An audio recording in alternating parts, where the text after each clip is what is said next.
force, it's hard to feel its antidote, love. And that's why it takes so long to come home from a war.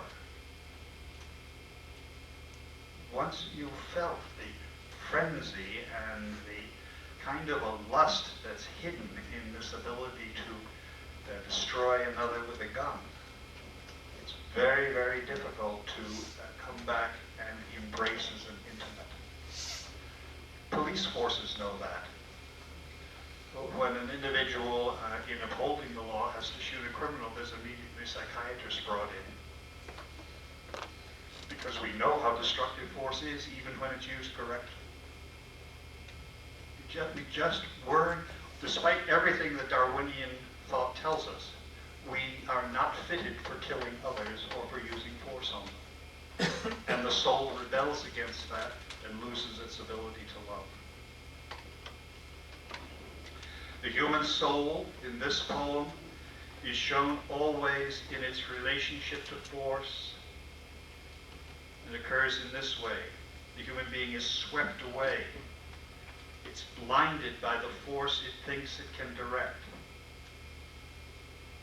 I watched CNN. I watched a beautiful young man, 22, 23 years of age, who was interviewed by a reporter just after a military convoy had been ambushed on its way into Baghdad. And the guy was a beautiful person. The reporter was asking him about what had happened and started to talk about it. And then he said, and then they shot the person sitting next to me in the car. He says, I don't know what happened to me. I was caught up in a frenzy. I can't even understand it this time. He said, I didn't care at whom I aimed that gun. And he said, I did aim it at people. So I don't understand that frenzy. And I was watching D-Day stories, and it was the same story. That we think we control force, you've hurt him, I'm going to hurt you. But in point of fact, you end up hurting 2 or 3 more. We think we are using force as an instrument of ensuring our own safety. It becomes our master. That's the insight of the Iliad. That's why it's so dangerous to take this book out of a college curriculum or out of the curriculum of high school. The human being is blinded by the force it thinks it can direct. It's bent under the pressure of the force to which it is subjected. When you're bent by force in that way, it takes a long time to come home from war. So we have to be very, very careful and supportive of those who have so beautifully and generously fought these wars, and we have to understand how long a time it takes them to come back. How long a time it takes them to come back. Whoever feels to grasp that every human being, every human soul, is subject to changing fortune and necessity,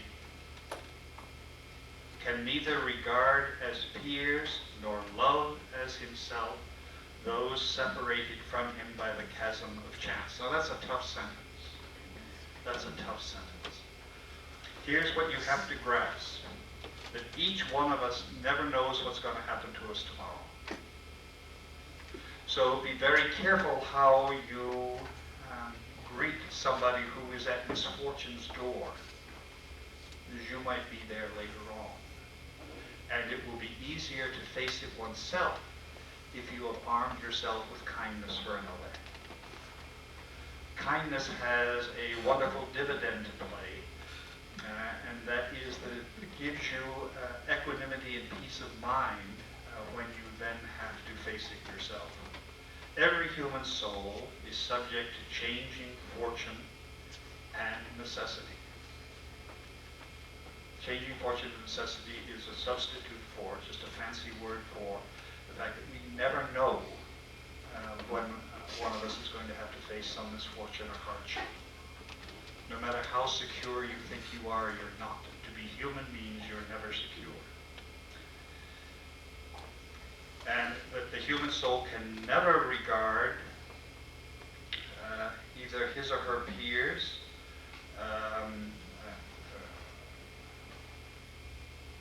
excuse me, that the human being has to look at people who seem to be separate from us. The homeless in St. Cloud, or the person who is dying of cancer. You can never regard them as separated from who we are. They're part of who we are. John Donne's "No man is an island entire of itself."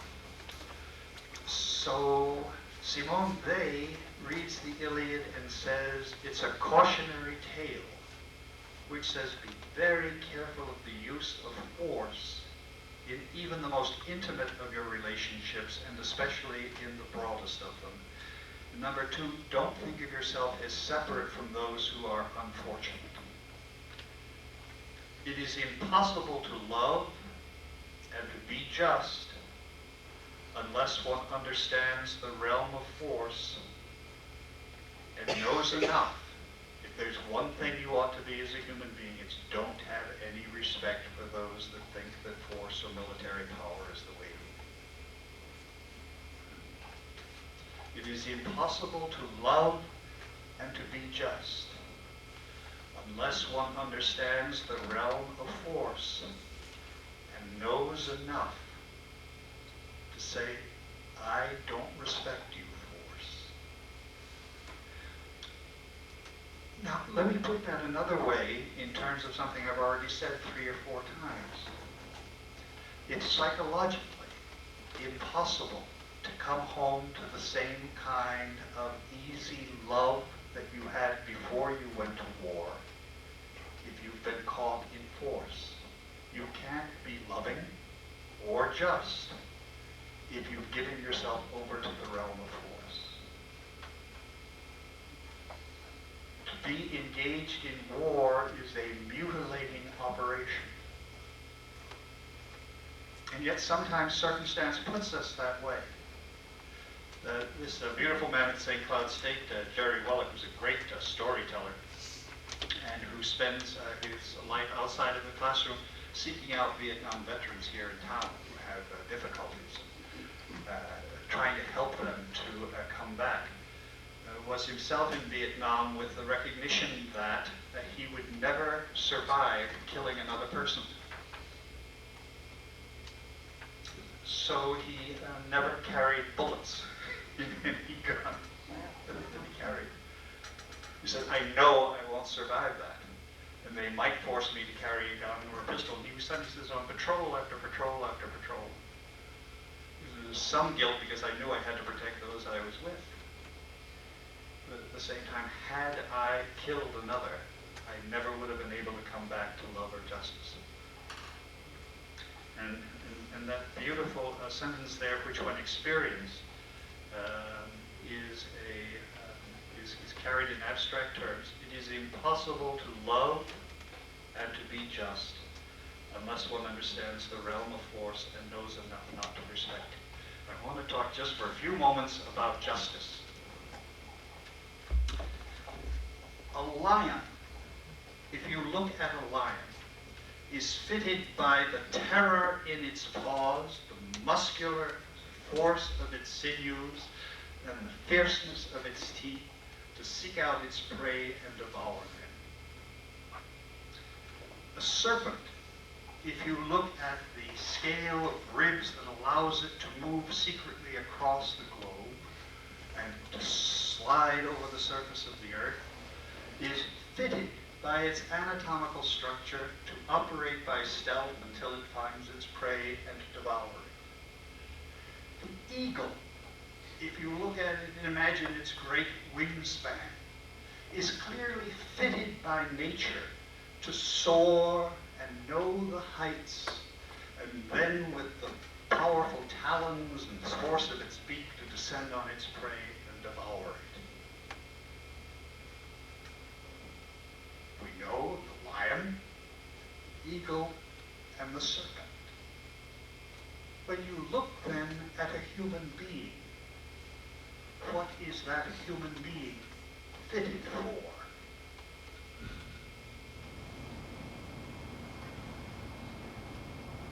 spend a lot of time trying to find the answer to that question. I know what the lion is fitted for. I know what the serpent is fitted for. I know what the eagle is fitted for.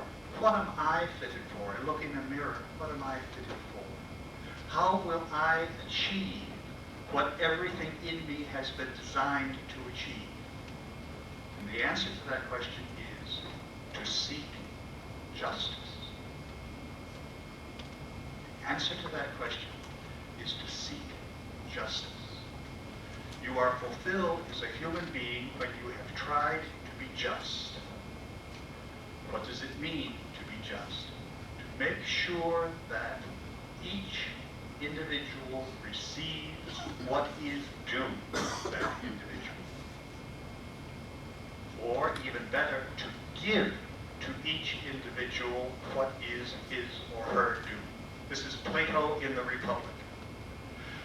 If I look at you and say, well, there's Ethel sitting in front of me, what is she designed to do? I make a terrible mistake if I say to walk, or to look, or to speak. What she is designed to do by virtue of her soul, by virtue of the power of her mind, is to establish justice. It's written into our Constitution. That's what we're fitted for in the same way that the lion, the serpent, and the eagle are fitted for other things. And to the degree that we don't do that, we disappear as human beings. And the sense of justice is that we give, not that we get. Jack was talking about people with anger yesterday, talking about meat. You don't know what happened to meat. Jack says, well, what do you think about a child that was abused? Well, I'm thinking about meat. Never mind the child that was abused. To give to each what is his or her due. So that you are being just if you pass somebody else in the corridor this morning and say, good morning. Because we know deep down that that helps to make our day if somebody does that. If I say, good morning, Chuck, good to see you, I've helped Chuck to be who he is for the day. So you're engaged in an act of justice whenever you are giving to another. That's Plato, and it's beautiful. Christianity adds a little fillip or footnote to that. It says justice is not finally what a human being is about. A human being is a person who is fitted for justice if the justice is informed by love. Is formed from within. So it's not a mechanical thing, it's not a contractual thing. That you love the other so that you want to give that individual what his or her due. So finally, the definition that emerges out of Christianity is it is our obligation to establish justice, but it's a justice informed by love, by a desire that the other succeed. And this justice is a crazy injustice that we practice in Christianity. It says that if you go away and spend everything that you have and live a horrible life and come back home, home will be restored to you. Or if you go to work for the purpose of justice only for 3 minutes as opposed to those who have been working for it for a lifetime, God says, that's enough. That's a crazy kind of justice. People got very, very angry with that. Christ says, well, you go out into the vineyard, you work for a couple of minutes, you get the same pay as the guy that worked for a long time. That's because it's a justice informed by love. And it's full, free gift. What Christ is trying to get people to see is that it's full, free gift. You've been given. Justice in the Iliad and the Odyssey takes another form, and it's a killer. Listen to this. You are just whenever you accept the stranger and offer the stranger hospitality. The first sense of justice in Western civilization is the following. Give the other food and warmth when they are cold and alone. There aren't more than 3 or 4 pages in succession in either the Iliad or the Odyssey where somebody doesn't show up someplace and say they don't have any food to eat, don't know anybody here, and we're told over and over again the obligation condition Zeus imposes is take them in. And we're going to see a little bit later that Odysseus comes back disguised as a beggar to Penelope, to his wife. And there's a sense there, there's a wonderful sense that if Penelope can't accept the beggar, she'll never accept her husband. When kids come to me and they say, I don't know what to do next year, I say, go and volunteer someplace. Save the rest of your life. Go and see what it's like to be unfortunate. Go and work with people who can't pay you back. Give them their due. They took a group of 30 people to Ireland. 7 of them are giving next year to, they had that beautiful thing their parents paid for a beautiful trip. They're giving it back next year in various places all around the country. A couple of them working out in the slums in Phoenix, another in New Jersey. Somebody else working with battered women in Chicago. That's not an heroic act, it's an act which will give them then the rest of their lives. First, learn to deal with the unfortunate and then deal in a regular way with whatever life has to offer. But when Odysseus comes back, each person he first confronts is a beggar. And that insight that Homer has in the Odyssey is as deep as the final insight we're given about what the last judgment's going to be. I was hungry, and you gave me to eat. I was thirsty, and you gave me to drink. I was a stranger, and you welcomed me in. So the Iliad and the Odyssey are about justice, and a very peculiar form of justice, and the first insight in Western civilization about what justice is take in the stranger. Now, this is a real killer. You know I gotta get to the battle scenes. This is too important. The summit of Greek dramatic literature is the story of Oedipus. And the play about Oedipus is written by a dramatist by the name of Sophocles.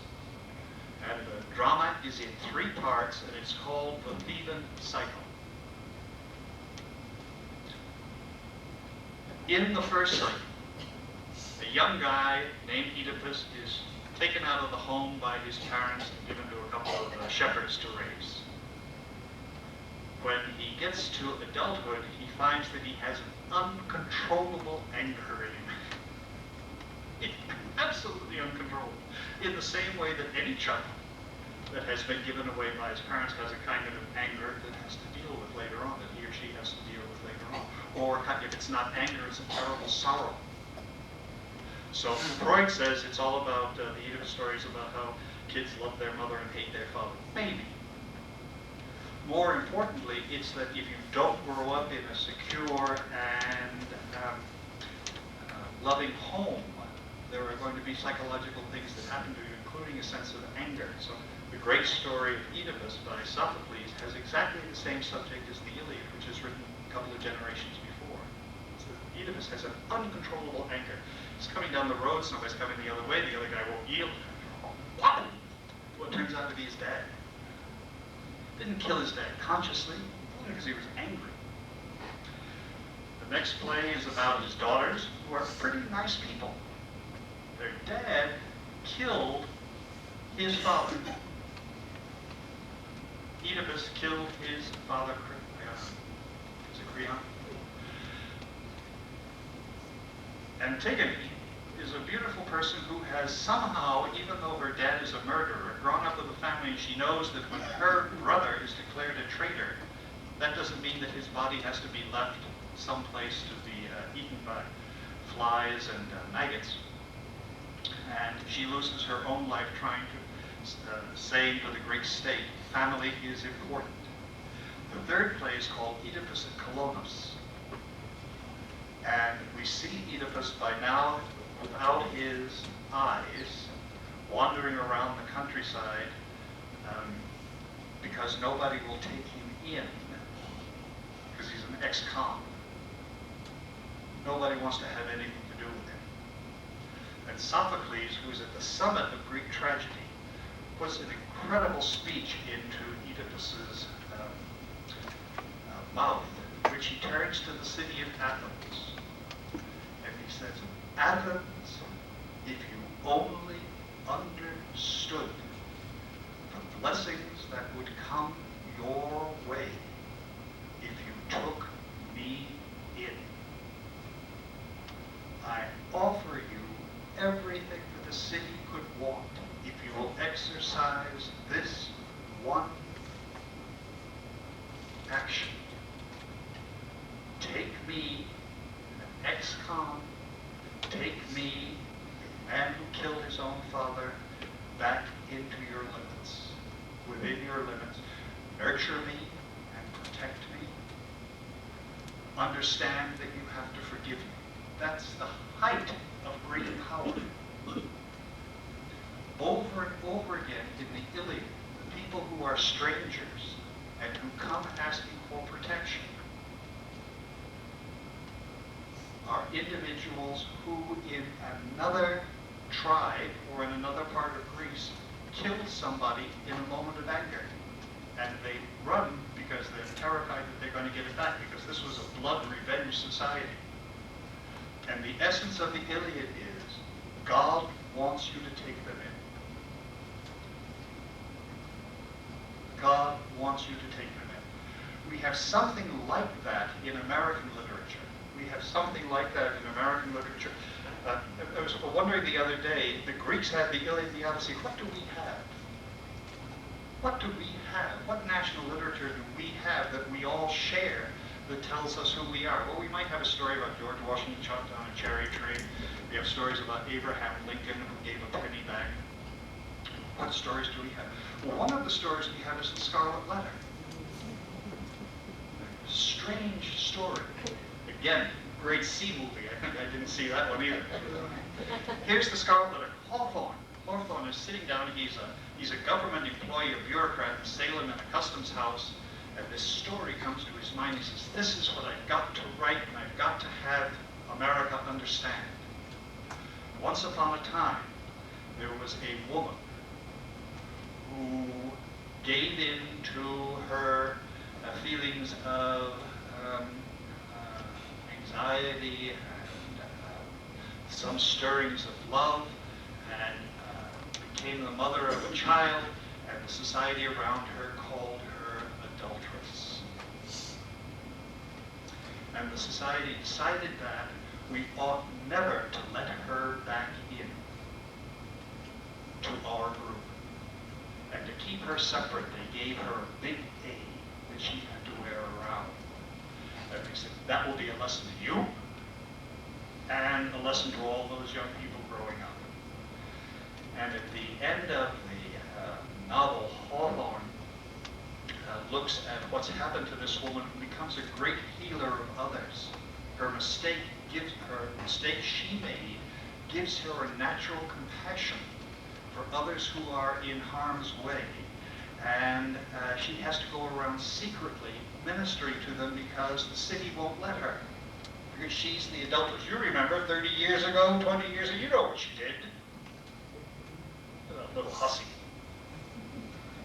And meanwhile, all the people who are amassing wealth and power don't understand that this little hussy is secretly at night has mastered something of the art of herbal healing and has become an exquisite kind of seamstress and goes around secretly and helps wherever she can.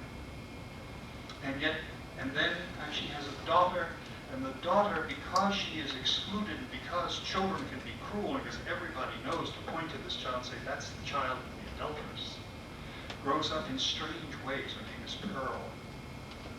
And she doesn't have a normal childhood. And at the end of the novel, Hawthorne writes, when he looks at how broken the woman is and how strange the child, the Scarlet Letter had not done its office. The Scarlet Letter had not done its office. Exclusion from a community doesn't help anybody. Exclusion from a community doesn't help anybody. It's a strange thing. You say, well, we've got to maintain some kind of standards. Yes, you do. But not by the force of saying you are no longer a part of who we are. Washington, D.C., if you go in the back roads to Washington, D.C., there's a reformatory called Lawton for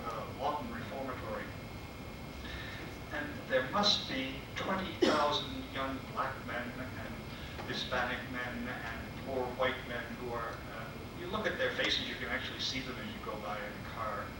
They're no different than we are. If they had been wealthy, they would have found a lawyer who would have gotten them on.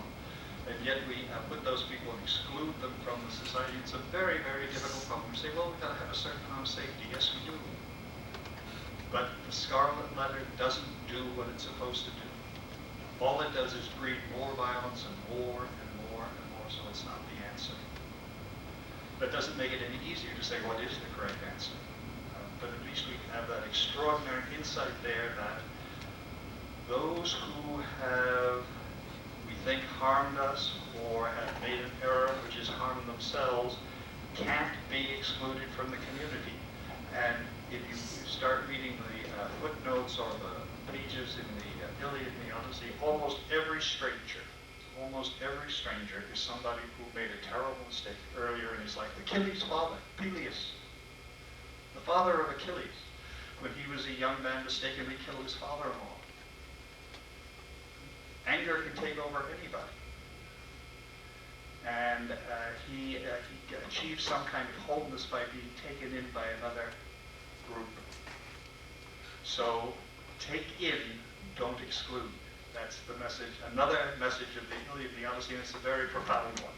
The first form of justice is welcoming the stranger or extending hospitality. It's not that far from the Benedictine rule. And look at me, they took me in here. Okay, let's see if we can figure out something about the Iliad and war. This is going to be a little bit heavy. It gets a little bit grueling and gruesome, but we'll get through it. Let's go to the Iliad, and we'll go first to page 88. Remember, I have told you that you know the Iliad if you know that once upon a time there were two individuals. One's name was Agamemnon. He was the leader. He was like George Bush, or he was like Ronald Reagan. And the other is a guy who was loved by everybody. Loved by everybody. But the leader wanted to exercise in some way, and that can be John McCain or somebody of that sort. His name is Achilles. So we got a really popular guy, Achilles, and a leader by the name of Agamemnon, and the two of them get angry with each other. And Achilles' response is to say, okay, fight the damn battle yourself. In the movie on Eisenhower, Eisenhower comes into Churchill and says, I want to be Supreme Allied Commander. I will answer to no one. And Churchill says, and if I don't give you that, and Eisenhower was like, take it off. It's Achilles. You do it without me. And Churchill says, well, can't we talk this over? He says, no. And he was right. So Achilles goes into his tent and sulks, and stays in his tent and sulks until at a given moment in the battle, it looks like the Greeks are going to lose everything. And Achilles has a brother, a spiritual brother by the name of Patroclus. It's one of the great friendships. It's like David and Jonathan. It's a great, great friendship. Patroclus is the younger brother to Achilles.